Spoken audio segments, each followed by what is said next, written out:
है, एंजल प्रिया के नाम से। बस अब यहाँ दोस्त बना और सबसे बातें कर। सास को पहले तो उतना समझ नहीं आता है, लेकिन धीरे धीरे वो उसकी आदत डाल लेती है। माँ जी जल्दी से खाना खा लीजिए, मुझे थोड़ा काम है। अरे तू जा, मैं खा लूंगी, अभी वक्त नहीं है। और सासू माँ मोबाइल में मुंह गड़ाए जवाब दे देती है। बहू समझ ही नहीं पाती और वहां से कमरे में चली जाती है।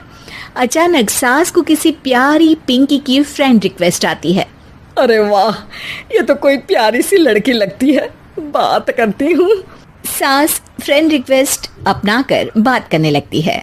अब क्या था, सास सारा दिन उस सहेली से बात करती, अपनी कहती, उसकी सुनती।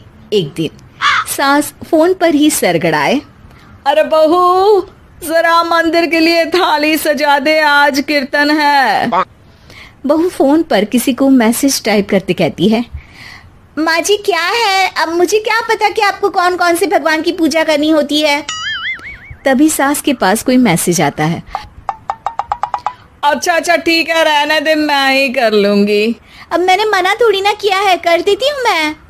अब मैंने भी बोला ना कि थोड़ी देर में बात करती हूँ, तो मैं ही कर लेती हूँ, तू जा अपने कमरे में। बहू वहां से चली जाती है। सास मंदिर पहुंचती है और मंदिर की सीढ़ियों पर बैठकर सास फोन पर लिखती है, अरे मेरी बहू सारा दिन अपने कमरे में बैठी रहती है। वहां से रिप्लाई आता है, मैं आपकी बहू को तो जानती नहीं हूँ, लेकिन हाँ एक बात है, हो सकता है आपने उसे ताने दिए होंगे या फिर उसका दिल दुखाया होगा। ऐसा करने पर बहुओं का मन ससुराल से हट जाता है। याद रखिए, बहू और बेटी में फर्क होता है। सास घर जाती है और बहू से बड़े ही प्यार से बात करती है, उसके लिए खाना बनाती है, उसे गिफ्ट में साड़ी भी देती है। जिसके बाद अगले दिन, माँ जी चलिए, आज मैं भी आपके साथ मंदिर चलती हूँ, आते वक्त भोले भैया के गोलगप्पे खाकर आएंगे। अरे हाँ बहू, ये तो अच्छा है, चलो। सास मन में सोचती है कि उसकी फेक बुक वाली दोस्त कितनी अच्छी है। उसके समझाने से उसे उसकी बहू वापस मिल गई। वो बहू को अपनी दोस्त के बारे में बताने का सोचती है, लेकिन फिर चुप हो जाती है। बहू फोन पर टाइप करती है, मेरी सास मुझे नौकरानी समझती है, एक गिलास पानी तक खुद नहीं लेती। मन तो करता है कि बोल दूं, मैं बहू हूँ, कोई नौकरानी नहीं। वहां से रिप्लाई आता है, देखो तुम्हारी सास को तो मैं भी नहीं जानती, लेकिन वो बुजुर्ग होंगी, पूरा जीवन उन्होंने घर गृहस्थी चूल्हा चौका में निकाल दिया। और फिर तुम ये भी मत भूलो कि जिस पति पर तुमको इतना गर्व है, उसे भी शिक्षा उन्होंने ही दी है। तो जिसने तुम्हें इतना दिया, क्या तुम उनकी थोड़ी सी सेवा नहीं कर सकती? बहू भी अगले दिन से सास का सारा काम करती, उनके पैर दबाती, उनका ख्याल रखती, उनके साथ घूमने जाती।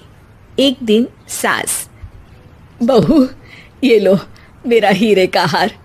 पहले तो सोचा था कि अपनी बेटी को दूंगी, लेकिन आज जब मेरे हाथ पैर में दर्द था तो तुम मेरा साथ दे रही थी।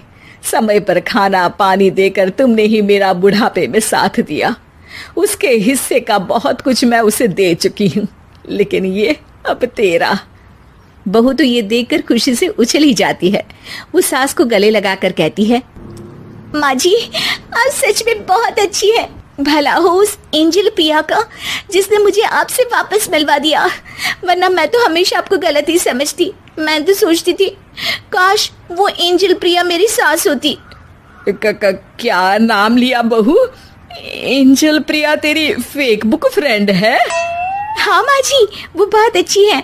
उन्होंने ही मुझे बताया कि सास की कीमत क्या होती है। अरे बहू, कहीं तू प्यारी पिंकी तो नहीं?